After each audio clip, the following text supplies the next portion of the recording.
नगरपंचायतींच्या निवडणुकांचा आज निकाल सकाळी 10 वाजेपासूनच मतमोजणीला सुरुवात होणार। पहा अचूक आणि वेगवान निकाल TV9 मराठीवर।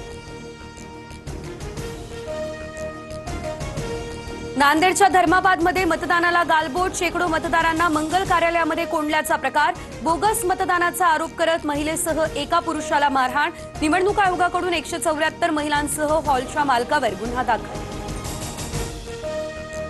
अजित पवार, मुख्यमंत्री फडणवीस आणि तटकरेंमध्ये तासभर खलबतं, अनेक ठिकाणी दादांची राष्ट्रवादी स्वबळावर लढण्याच्या तयारीत, जिथे भाजपची युती नाही तिथे स्थानिक पातळीवर शरद पवार गटासोबत हातमिळवणी करण्याचे संकेत, सूत्रांचीही TV9ला माहिती।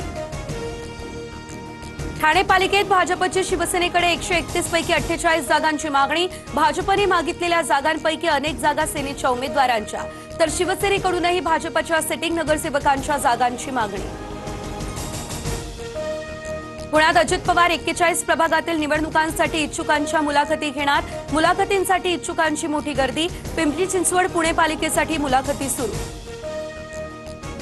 यंदा गाळप हंगाम लवकर सुरू झाल्यानं साखर उत्पादनात लक्षणीय वाढ, 15 डिसेंबरपर्यंत देशभरातील 479 साखर कारखान्यांनी एकूण 77,90,000 टन साखरेचं केलं उत्पादन।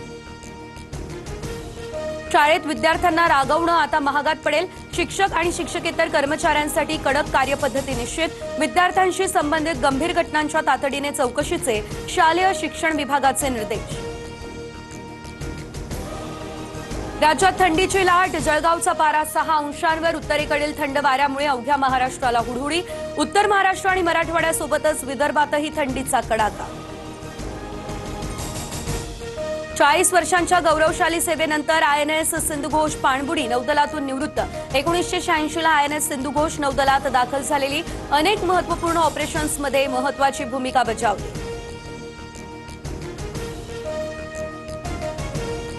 मुंबईमध्ये सनबर्न फेस्टिवलला जाताना अंधेरीमध्ये अभिनेत्री नोरा फतेहीच्या गाडीचा झाला अपघात, अपघातात नोरा फतेही किरकोळ जखमी, मद्यधुंद चालकावर गुन्हा दाखल।